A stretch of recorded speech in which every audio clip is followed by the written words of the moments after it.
আমি এসএসসি পাশ করি 2000 সালে এবং 2000 সালেই আমার বিয়ে হয়। আমার বাল্য বিবাহই হয়।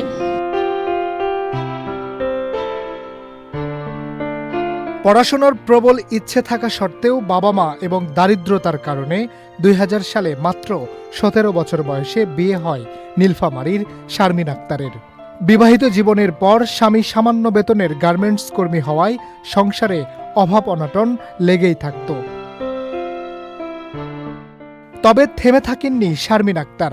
নিজের অর্জিত পড়াশোনাকে কাজে লাগিয়ে 2009 সালে গুড নেইবার্স বাংলাদেশ থেকে 5,000 টাকার ঋণ নিয়ে ফার্মেসি বিষয়ক প্রশিক্ষণ নেন তিনি।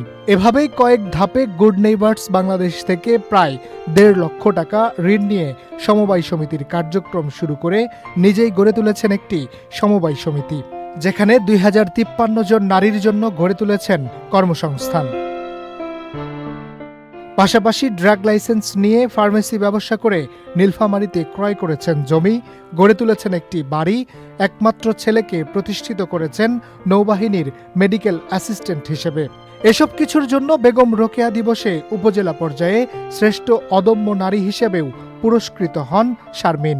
আসলে আমি অনেক কষ্টে, অনেক নিজের ভাবনায়, নিজের উদ্যোগে আমি এগিয়ে যাই সামনের দিকে। গুড নেইবার্স বাংলাদেশ এর মতো প্রতিষ্ঠান আমার সামনে এসে বিধায় আমি কিন্তু আজকে সফল হতে পেরেছি, উন্নয়ন করতে পেরেছি। ছেলে মেয়ে লেখাপড়াও করাতে পারছি। ছেলে এসএসসি পাশ করার পরে নৌবাহিনীতে মেডিকেল অ্যাসিস্ট্যান্ট পদে চাকরি করতেছে। এটা আমার জন্য অনেক বড় একটা পাওয়া, কারণ আমার যে পরিশ্রম সার্থক হয়েছে এবং আমি আজকে সফল।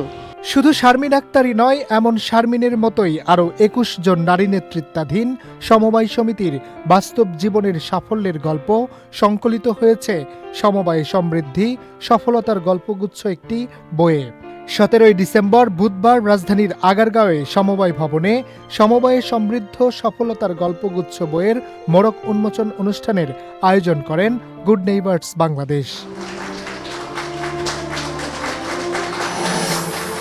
তৃণমূল পর্যায়ের নারীদের টেকসই সামাজিক ও অর্থনৈতিক পরিবর্তনে নেতৃত্ব দিতে অনুপ্রাণিত করা ও সমবায়ের মাধ্যমে কিভাবে নারীরা সঞ্চয়, নেতৃত্ব এবং উদ্যোক্তা হয়ে নিজেদের জীবন ও কমিউনিটিতে টেকসই পরিবর্তন এনেছে, সেটি এই বইয়ের মূল উদ্দেশ্য। অনুষ্ঠানে সভাপতিত্ব করেন গুড নেইবার্স বাংলাদেশের ম্যানেজিং ডিরেক্টর বার্টিন গোমেজ। সভাপতির বক্তব্যে তিনি বলেন, এই বইটি শুধু একটি প্রকাশনা নয়, এটি নারীর আত্মমর্যাদা, নেতৃত্ব এবং সমবায়ের শক্তির জীবন্ত দলিল। যে নারীরা একসময় নিজের নাম লিখতে পারতেন না, আজ তারাই উপজেলা, জেলা ও বিভাগীয় পর্যায়ে স্বীকৃতি পাচ্ছেন। এটি বাংলাদেশের নারী শক্তির সবচেয়ে উজ্জ্বল প্রতিচ্ছবি, যা এই বইয়ে পাঠকগণ দেখতে পাবেন। অনুষ্ঠানে প্রধান অতিথি হিসেবে উপস্থিত ছিলেন সমবায় অধিদপ্তরের মহাপরিচালক মোহাম্মদ ইসমাইল হোসেন। তিনি বলেন, নারীকে যদি আমার যে টার্গেট বা গোল যে ক্ষেত্রেই হোক, মনে করেন আমি মাথা পিছু দেশের আয় বাড়াবো, সেক্ষেত্রে মহিলাদেরকে এগিয়ে নিয়ে আসার জন্য তাদেরকে এইরকম অর্থনৈতিক কর্মকাণ্ডে তাদেরকে বিভিন্নভাবে তাদেরকে সম্পৃক্ত করা প্রয়োজন হবে।